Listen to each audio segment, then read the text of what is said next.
ओम नमो भगवते वासुदेवाय।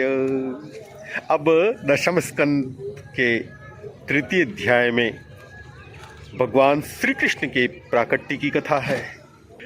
सुखदेव जी जो राजा परीक्षित को शुक्रताल में गंगा के किनारे भागवत महापुराण का श्रवण करा रहे हैं, वहाँ पे सुखदेव जी कहते हैं, परीक्षित अब समस्त शुभ गुणों से युक्त सुहावना समय आ गया। रोहिणी नक्षत्र था, आकाश के सभी नक्षत्र ग्रह तारे शांत और सौम्य हो रहे थे। दिशाएं स्वच्छ थी, निर्मल आकाश में तारे जगमगा रहे थे। पृथ्वी के बड़े बड़े नगर, छोटे छोटे गांव, अहीरों की बस्तियां और हीरे आदि की खदानें मंगलमय हो रही थी। नदियों का जल निर्मल हो गया था। रात्रि के समय भी सरोवर में कमल खिल रहे थे। पक्षी चहकने लगे। यह रात्रि का समय था और बड़े बड़े देवता ऋषि मुनि आनंद से भरकर पुष्पों की वर्षा करने लगे। ये जन्म मृत्यु के चक्र से छुड़ाने वाला जनार्दन के अवतार का समय था और समय था निशित, रात्रिकालीन।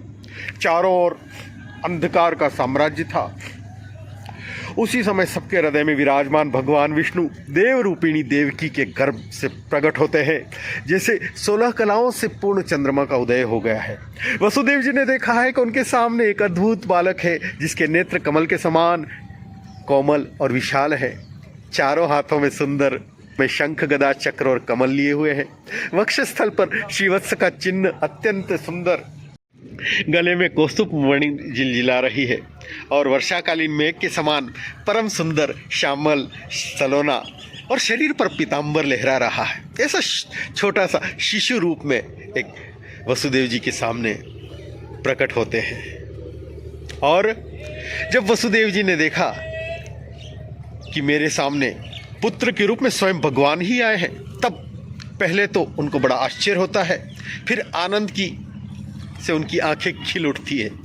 वसुदेव का रोम रोम परमानंद में मग्न हो गया और वो श्री कृष्ण का, अब उनको लगता है कि साक्षात परमात्मा आए हैं, साक्षात परब्रह्म परमात्मा पुत्र रूप में सामने खड़े हैं। तो मैं कैसे इनको सेलिब्रेट करूं, कैसे इनका जन्मदिन मनाऊं। अद्भुत, आजकल एक किसी का भी होता है, बच्चे का जन्मदिन कितने आनंद से मनाते हैं, तो यहाँ तो साक्षात परमपिता परमेश्वर आए हैं पुत्र रूप में, तो श्री कृष्ण का जन्मोत्सव कैसे मनाऊं। ऐसी उतावली में ही ब्राह्मणों को देने के लिए 10,000 गायों का संकल्प मन ही मन वसुदेव कर लेते हैं।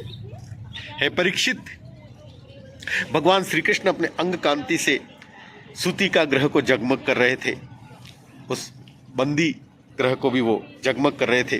जब वसुदेव जी को निश्चय हो गया कि ये तो परम पुरुष परमात्मा ही है, तब भगवान का प्रभाव जानने से उनका सारा भय जाता रहा और फिर भगवान के चरणों में अपना सिर झुका देते हैं वसुदेव जी। फिर हाथ जोड़कर वे स्तुति करते हैं भगवान की। वसुदेव जी कहते, मैं समझ गया कि आप प्रकृति से अतीत साक्षात पुरुषोत्तम हैं। आपका स्वरूप ही केवल अनुभव आनंदपूर्ण है। आप समस्त बुद्धियों के एकमात्र साक्षी हैं। विदितोऽसि भवान साक्षात पुरुष प्रकृते परः केवलानुभवानंद स्वरूप सर्वबुद्धि दृक्। बहुत शानदार स्तुति यहाँ पे करते हैं। सुखदेव जी कहते हैं, परीक्षित, जब वो स्तुति कर रहे हैं, इसी समय देवकी देखती है कि मेरे पुत्र में तो पुरुषोत्तम भगवान के सभी लक्षण मौजूद हैं। पहले तो उन्हें कंस के से कुछ भय महसूस होता था, लेकिन फिर बड़े पवित्र भाव से मुस्कुराती हुई माँ देव की स्तुति करती है। माता देवकी कहती है, प्रभु, वेदों ने आपके जिस रूप को अव्यक्त और कल्याण का कारण बताया है, जो ब्रह्म ज्योति रूप है, समस्त गुणों से रहित है, विकार रहित है, अनिवर्चनीय है, आप तो भयहारी हैं। हम लोग इस दुष्ट कंस के भय से बहुत भयभीत हैं। प्रभु, हमारी रक्षा कीजिए। आपका यह स्वरूप चतुर्भुज दिव्य रूप ध्यान की वस्तु है। इसको देहाभिमानी पुरुषों के सामने प्रकट मत कीजिए। है मधुसूदन, इस पापी कंस को ये बात मालूम न हो कि आपका मेरे गर्भ से जन्म हुआ है। मेरा धैर्य टूट रहा है। आपके लिए मैं कंस से डर रही हूँ। हे विश्वात्मन, आपका ये रूप अलौकिक है। देखो, माँ की कितनी ममता होती है कि साक्षात परब्रह्म परमात्मा आए हैं, वो जान रही है, लेकिन फिर भी कह रही है आपके लिए मैं कंस से डर रही हूँ। माँ अद्भुत है। जगत में माँ, हम भी एक माँ के लिए पाठ कर रहे हैं। तो बड़ी अद्भुत स्तुति करती है माता। जन्मते मय्य सो पापो स्वावित्या मधुसूदन समुद्विजे भवद्वेतो कंसादम धीरथि, कंसादम धीरधि। बड़ी स्तुति करती है। फिर भगवान कहते हैं देवी, स्वयंभू मनवंतर में जब तुम्हारा पहला जन्म था उस समय तुम्हारा नाम था प्रश्नि और वसुदेव सुतपा नाम के प्रजापति थे। तुम बड़े शुद्ध हृदय के थे। जब ब्रह्मा जी ने तुम दोनों को संतान उत्पन्न करने की आज्ञा दी थी तो तुमने इंद्रियों का दमन करके बहुत कठोर तपस्या की थी। तुम्हारा चित्त बड़ा शांत था। इस प्रकार तुम लोगों ने अभिष्ट की इच्छा से मेरी आराधना की थी। मुझ में चित्त लगाकर ऐसा दुष्कर घोर तप करते करते देवताओं के 12,000 वर्ष बीत गए थे। इतनी लंबी अवधि तक आपने तपस्या की थी। हे पुण्यमयी देवी देवकी, उस समय में तुम दोनों पर बड़ा प्रसन्न हुआ था, क्योंकि तुम दोनों ने तपस्या, श्रद्धा और प्रेममयी भक्ति से हृदय में नित्य निरंतर मेरी ही भावना की थी और तुम मेरे जैसा पुत्र चाहते थे। इसलिए मैंने उस समय तुम्हारे पुत्र के रूप में जन्म लिया और प्रश्नि गर्भ नाम से विख्यात हुआ। फिर दूसरे जन्म में आप लोग अदिति, तुम अदिति और वसुदेव हुए कश्यप। उस समय भी मैं तुम्हारा पुत्र था। मेरा नाम था उपेंद्र। शरीर से छोटा होने के कारण लोग मुझे वामन भी कहते थे। हे सती देवकी, तुम्हारे इस तीसरे जन्म में भी मैं उसी रूप से तुम्हारा पुत्र हुआ हूँ। मेरी वाणी सर्वथा सत्य होती है। मैंने अपना यह रूप इसलिए दिखाया ताकि तुम्हें मेरे पूर्व अवतारों का स्मरण हो जाए। तुम दो इस जन्म में दोनों मेरे प्रति पुत्र भाव रखना और निरंतर ब्रह्म भाव भी रखना। इस प्रकार वात्सल्य स्नेह जैसे माता पिता पुत्र से करते हैं वैसा भी करना और चिंतन के द्वारा तुम्हें मेरे परम पद की प्राप्ति हो जाएगी। सुखदेव जी कहते भगवान इतना कहकर चुप हो गए। तब उन्होंने अपनी योग माया से पिता माता के देखते देखते तुरंत एक साधारण शिशु का रूप धारण कर लिया। वसुदेव जी ने भगवान की प्रेरणा से अपने पुत्र को लेकर सूतिकाग्रह से बाहर निकलने की इच्छा की। ठीक उसी समय नंद पत्नी यशोदा के गर्भ से योग माया का जन्म होता है, जो भगवान की शक्ति होने के कारण उनके समान ही जन्म रहित है। उसी योग माया ने द्वारपाल और पूर्ववासियों की समस्त इंद्रिय वृत्तियों की चेतना हर ली। वे सबके सब अचेत होकर सो गए। बंदी गृह के जितने दरवाजे बंद थे, उनके बड़े बड़े किवाड़, लोहे की जंजीरें, ताले जड़े हुए थे। उनके बाहर जाना बड़ा ही कठिन था। परंतु जैसे ही वसुदेव जी श्री कृष्ण को गोद में लेकर उनके निकट पहुंचते, त्यों ही दरवाजे और ताले अपने आप खुल जाते हैं।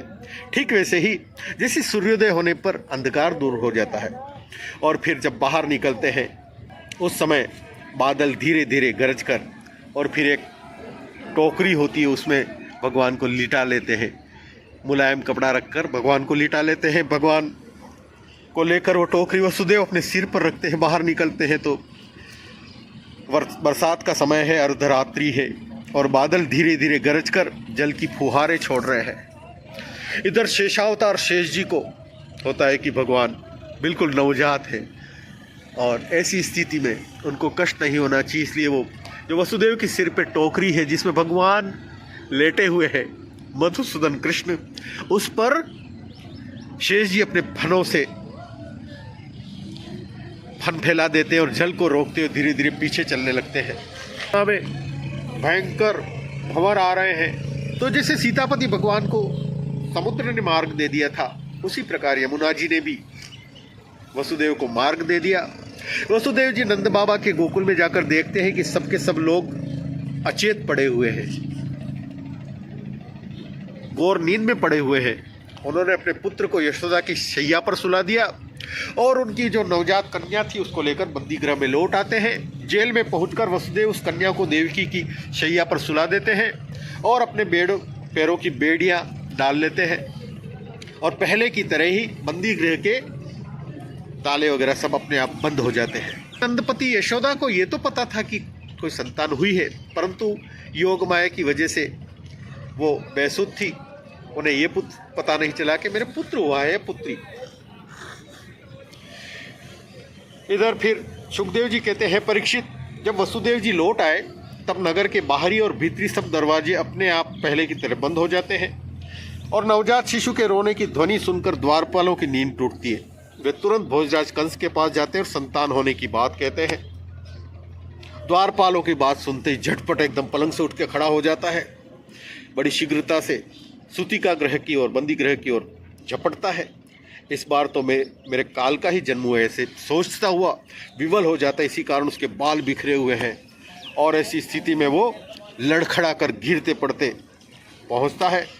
बंदीगृह में जब पहुंचता है तो सती देव की बड़े दुख और करुणा के साथ भाई कंस को रोकती है कि हे मेरे हितैषी भाई, ये तो कन्या है, ये स्त्री जाति की है, तुम्हें इस स्त्री हत्या का पाप नहीं लेना चाहिए।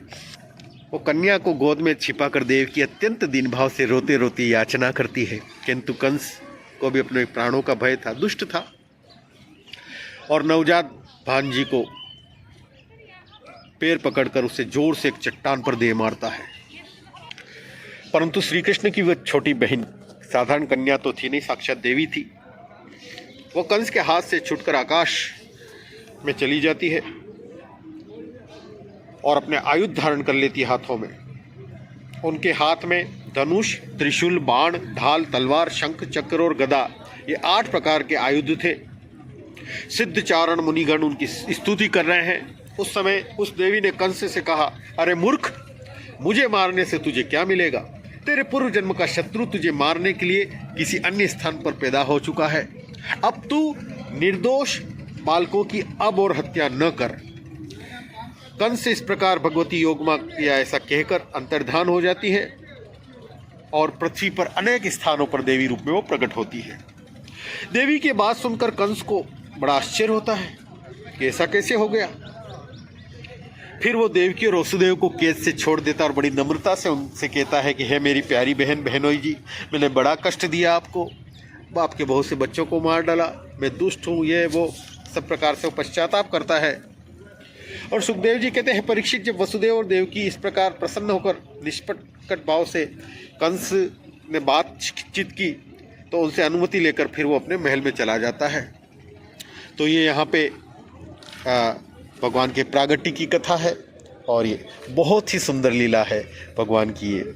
और आगे फिर गोकुल में भगवान का जन्मोत्सव की कथा है, इसमें हम कल प्रवेश करेंगे। आज इतना ही।